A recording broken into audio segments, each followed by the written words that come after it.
Hello बच्चों, welcome to doctors अड्डा। मेरा नाम है भारती और मैं आपकी ज़ूलॉजी एजुकेटर हूँ। बेटा जी, नवंबर आ गया है। नवंबर के बाद आपके पास बचते हैं 6 महीने आपके नीट के एग्जाम को। मई के फर्स्ट संडे को आपका नीट का एग्जाम हो जाएगा, यानी कि एग्जैक्टली अब आपके पास 6 महीने बचते हैं। और इन 6 महीनों में आप लोगों को बहुत मेहनत करनी है, मतलब घिस के मेहनत करनी है, जितनी मेहनत हो सके उतनी मेहनत करनी है। हार्डवर्क बहुत जरूरी है, लेकिन मुझे पता है कि अभी मई के बाद जब से नीट का एग्जाम हुआ है तब से लेके अब तक जितना भी टाइम निकला होगा, तो कुछ बच्चों ने प्रिपरेशन तुरंत स्टार्ट कर दी होगी, कुछ बच्चों ने रिजल्ट के बाद स्टार्ट करी होगी और कुछ बच्चों ने काउंसलिंग के बाद स्टार्ट करी होगी। लेकिन सबकी पूरी प्रिपरेशन में, पूरी जर्नी में अप्स एंड डाउन्स रहे होंगे और बहुत सारा बैकलॉग बन गया होगा। अब उस बैकलॉग को कवर करने की टेंशन हो रही होगी कि बैकलॉग भी कवर करने हैं, सिलेबस भी पूरा करना है और मैम टेस्ट भी देने हैं, कैसे मैनेज होगा सब कुछ। तो बेटा जी, मैं आपको बोलूंगी कि इस चीज के लिए ना आपको स्मार्ट वर्क करना पड़ेगा अपने हार्ड वर्क के साथ। अब स्मार्ट वर्क का मतलब ये नहीं होता कि आप कोई चैप्टर छोड़ दे कि यार इस चैप्टर से 1 या 2 क्वेश्चन आ जाते हैं तो छोड़ ही देता हूं। क्यों छोड़ना है? कुछ भी नहीं छोड़ना है। स्मार्ट वर्क का मतलब कभी भी नहीं होता कि तुम कुछ छोड़ दो। स्मार्ट वर्क का मतलब होता है कि आप सब कुछ कैसे स्मार्टली बहुत अच्छे से लेके चल रहे हो और आपको फिर ज्यादा बर्डन भी फील ना हो। तो बेटा जी, इस वीडियो में मैं आपको बताने वाली हूं 45 ऐसे चैप्टर्स जो आपको देंगे 650 प्लस मार्क्स। ये 45 चैप्टर्स यानी कि आपकी फिजिक्स, केमिस्ट्री और बायोलॉजी के होने वाले हैं। आपको ये देंगे 650 से ऊपर नंबर। आपको ये चैप्टर ऑन प्रायोरिटी करने हैं, है ना। अगर आपकी इन चैप्टर्स पे बैकलॉग है तो मैं बोलूंगी बेटा जी कि इन चैप्टर्स को आपको करना पड़ेगा, क्योंकि यार ये बहुत इंपॉर्टेंट चैप्टर है, मेजरली इंपॉर्टेंट चैप्टर। इनसे नंबर ऑफ क्वेश्चन ज्यादा आते हैं एज कंपेयर टू बाकी। और कहीं ना कहीं ये कुछ चैप्टर ऐसे होंगे फिजिक्स और केमिस्ट्री में जो आपका बेस क्रिएट कर रहे होंगे। तो देख लेते हैं यार। Obviously I will start with biology. मैं ज़ूलॉजी एजुकेटर हूं तो बायोलॉजी से स्टार्ट करेंगे। तो यार देखो, आपका animal kingdom, plant kingdom, biological classification से आपके आते हैं 10 से 12 नंबर। 10 से 12 क्वेश्चन आते हैं, यानी कि आप मान लो 40 से 48 को नंबर आपको इससे मिल जाते हैं।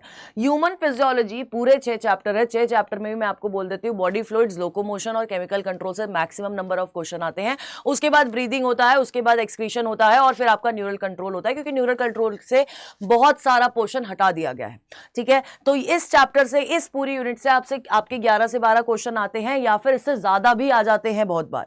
सेल बायोलॉजी, जिसमें आपका सेल साइकिल और बायोमोलिक्यूल्स होता है, उससे आते हैं आपके 10 से 12 क्वेश्चन। और बायोटेक एप्लीकेशन से बेटा जी मैं आपको बोलूंगी कि कुछ नंबर ऑफ क्वेश्चन आपके बॉटनी वाले पोर्शन में आ रहे हैं लास्ट 2 साल से, और कुछ नंबर ऑफ क्वेश्चन आपके आ रहे हैं ज़ूलॉजी वाले पार्ट में। लेकिन एज अ होल यूनिट अगर मैं कहूंगी तो ये यूनिट बहुत इंपॉर्टेंट है, क्योंकि 11 से 12 क्वेश्चन आते हैं सिर्फ 2 चैप्टर से, और चैप्टर्स बहुत छोटे हैं।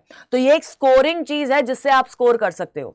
फिर आपका रिप्रोडक्शन वाली यूनिट, चाहे वो sexual reproduction in flowering plants हो, ह्यूमन रिप्रोडक्शन हो और रिप्रोडक्टिव हेल्थ हो, इन तीनों चैप्टर्स को मिला के आपके 10 से 11 क्वेश्चन पूछे जाते हैं। और वहीं पर जब हम लोग जेनेटिक्स की बात करते हैं, जेनेटिक्स में आपका जेनेटिक प्रिंसिपल इनहेरिटेंस हो गया, मॉलिक्यूलर हो गया और एवोल्यूशन हो गया, तीनों को मिला के 16 से 17 क्वेश्चन आते हैं। अब इस वाली यूनिट में, आखिरी यूनिट जो मैंने बात करी जेनेटिक्स वाली में, मैं आपको बोलूंगी यार पहले एवोल्यूशन से इतने क्वेश्चन नहीं आते थे, लेकिन 2024 में आप चाहे मेन नीट वाले एग्जाम की बात कर लो, 3 से 4 क्वेश्चन पूछे गए हैं, और चाहे रीनीट की बात कर लो, उसमें भी इवोल्यूशन से 3 से 4 क्वेश्चन हो गए। तो यहां पर आपका वेटेज बढ़ सकता है। लेकिन अगर आप देखोगे 20 चैप्टर से आपको 280 से 300 मार्क्स यहां पर बायोलॉजी में मिलते हैं। और क्वेश्चन कितने हैं? 70 से 74 क्वेश्चंस की मैं बात कर रही हूं। नेक्स्ट अगर मैं फिजिक्स की बात करूं, देखो फिजिक्स की अगर मैं बात करूं तो यहां पर आपका एसी, ईएमआई और मैग्नेटिज्म में आते हैं आपके 8 से 9 क्वेश्चन, है ना। और मॉडर्न फिजिक्स से आते हैं 9 से 10 क्वेश्चन, यानी कि ये वाली जो यूनिट है बहुत ज्यादा इंपॉर्टेंट यूनिट है। करंट इलेक्ट्रिसिटी से 4 से 5 क्वेश्चन पूछे जाते हैं, काइनेमैटिक्स से 3 से 4 क्वेश्चन पूछे जाते हैं, ऑप्टिक्स से 4 से 6, इलेक्ट्रोस्टैट्स 3, एनएलएम से 3 से 4 क्वेश्चन पूछे जाते हैं। और ये लास्ट ईयर की, लास्ट कुछ सालों की प्रीवियस ईयर एनालिसिस करके मैंने निकाले हैं। ठीक है, obviously I am no expert in physics, लेकिन इतना समझ आता है जब हम लोग एनालाइज करते हैं चीजों को कि कौन से चैप्टर हैं जो आपको ज्यादा नंबर देके जा रहे हैं।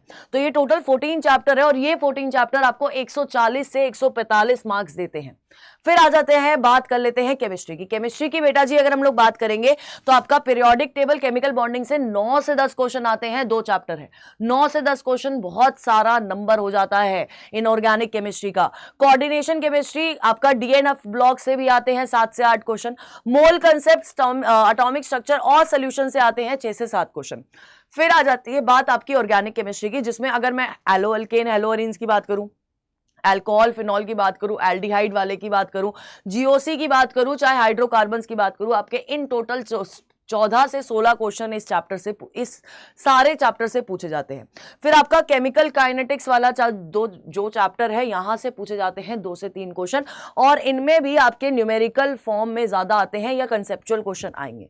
तो यहां पर भी अगर आप देखोगे बेटा जी, आपके 12 चैप्टर्स आपको 120 से 124 नंबर देके जा रहे हैं।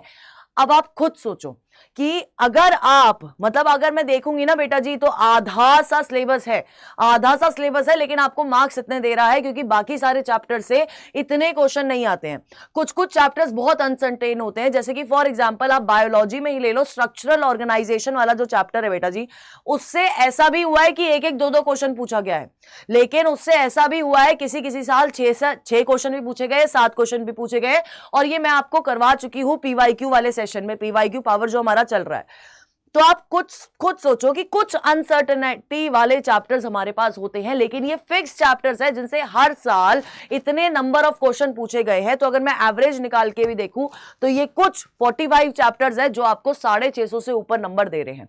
तो मैं आपको बोलूंगी बेटा जी, इनको आप प्रायोरिटाइज करो, ठीक है। ऊपर नीचे मैथ की कैलकुलेशन हो सकती है, लेकिन बेटा जी ये आपके मोस्ट इंपॉर्टेंट चैप्टर्स है। अगर मैं तीनों सब्जेक्ट की बात करती हूं, बायो हो गया, फिजिक्स हो गया, केमिस्ट्री हो गया, तो आपको इन चैप्टर्स को प्रायोरिटी पे बेसिस पे करना है। आपको अगर बैकलॉग आपकी क्रिएट हो गई है तो बेटा जी मैं आपको बोलूंगी कि जो बेसिक वाले चैप्टर है, जो आपका बेस क्रिएट कर रहे हैं, उन चैप्टर्स को आपको सबसे पहले करना होगा, तभी आप आगे बढ़ पाओगे। और अगर बैकलॉग के चक्कर में सर पकड़ के बैठे हो ना तुम लोग कि यार अब नहीं हो सकता, कैसे करूंगा, तो बेटा जी अपने वरी टाइम को स्टडी टाइम में कन्वर्ट करो। और मैं आपको बोल रही हूं, अपने बैकलॉग कंप्लीट करने के चक्कर में कि आप बैकलॉग का ही पढ़े जा रहे हो और आगे की क्लास छोड़ते जा रहे हो, इसका मतलब है आपकी साइकिल यूं चल रही है कि एक बैकलॉग कंप्लीट हो रहा है, दूसरा बन रहा है, एक बैकलॉग कंप्लीट हो रहा है, दूसरा बन रहा है। तो ये नहीं करना है, अपनी चीजों को प्रायोरिटाइज करो। इस समय पे नवंबर आ गया है, ये हाई टाइम है कि आप एकदम जग जाओ और अपनी पूरी मेहनत आप अपने सिलेक्शन के लिए करो, ठीक है। तो इन चीजों पे फोकस करना, बैकलॉग नहीं बनने देना है। बन गई है तो आपको इन चैप्टर्स को प्रायोरिटी देनी पड़ेगी, स्मार्ट वर्क हार्ड वर्क के साथ करना पड़ेगा। तो अब मिलते हैं हम लोग बेटा जी नेक्स्ट वीडियो में। Till then stay tune on Doctors Adda. और अगर आपका कोई भी डाउट हो बेटा जी, बायो से रिलेटेड मेजरली अगर कोई भी चैप्टर ऐसा हो या आप कुछ चाह रहे हो, जैसे कि अभी हमारे चैनल पे आपको दिख रहा होगा हर सब्जेक्ट की कुछ ना कुछ चल रहा है। अनुराग सर का एनसीईआरटी बेस्ड क्वेश्चन चल रहा है, मैं पीवाईक्यू पावर करा रही हूँ, विशाल सर परम सर एनसीईआरटी सार करा रहे हैं, जगराज सर बैकलॉग्स का तोड़ करा रहे हैं।